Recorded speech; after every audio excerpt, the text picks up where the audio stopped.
You're back with us on Today. Well, this, you may or may not recall, is the International Year of Shelter for the Homeless. And ironically, across Australia, there's a steadily growing number of people forced to sleep out. And they include young people, families and the mentally disturbed. Gary Sargent spent 3 days and nights with the homeless of Sydney earlier this year on assignment for a newspaper. Now, he's written a book about his experiences. It's called 3 Nights on Nowhere Street. Gary went back out onto the street for this report.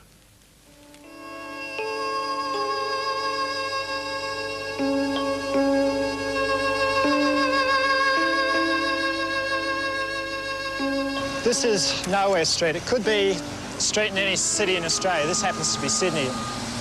Nowhere Street's where the homeless live, where we don't want to see them. The time on Nowhere Street, well, it tends to be measured in nights rather than days. It's where you spent the last night and where you're going to spend the next night.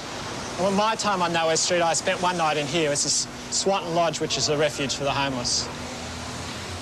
These are the group dormitories that people stay in. They might stay here for a night, or some people stay here for months. They live here virtually. And this is actually the bed I slept in when I was actually on the street. Number 21. The number is etched forever in my mind.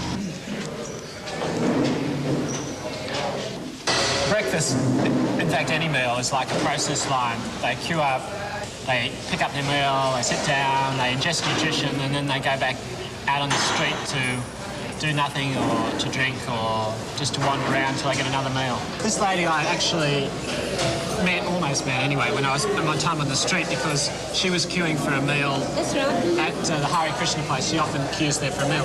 Where did you sleep last night?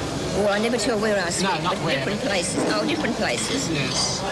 I think most people do have different places to go to. Yeah. So you slept on the street last night? Not on the street, no. In a park or something like that? Oh, no. Somewhere out of sight. Somewhere out of sight? No drunks, no lesbians, no hobos. Nothing like that around me. Right. 18 months ago, we were seeing about 15% of our hostel population. Now, at least 60% of the people that we accommodate here every night are chronically mentally ill. Many of these people have spent years in mental institutions. They've been released into the community, but with no backup supports, they fall apart and they end up in the homeless scene. Do you think the problem of homelessness in Sydney is growing? Definitely. It's the people that we're seeing now are a lot younger. They're on the streets at a very early age, and yes, it's increasing.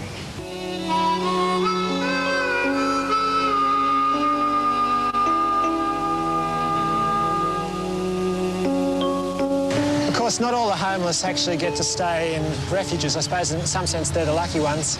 Some sleep out in parks like this, and I know because when I was on the street, this just here is where I slept, and I slept here because a couple of Aboriginals showed me this is a safe park, and they slept on a mattress just nearby.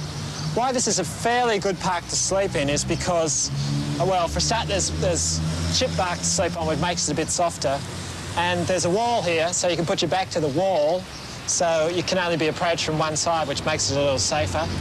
And also, you can probably hear how noisy it is. Well, it's noisy even late at night. Of course, one of the big problems about living on the street is the lack of security. You're vulnerable, you're open to violence, to people who think you're easy to roll, get a couple of dollars off. You had troubles with being victimised at all? Yes, yeah. What about that above your head there? Oh, that was a couple of larrikins that did that. Just your eyebrow? Yeah. Why did they attack you?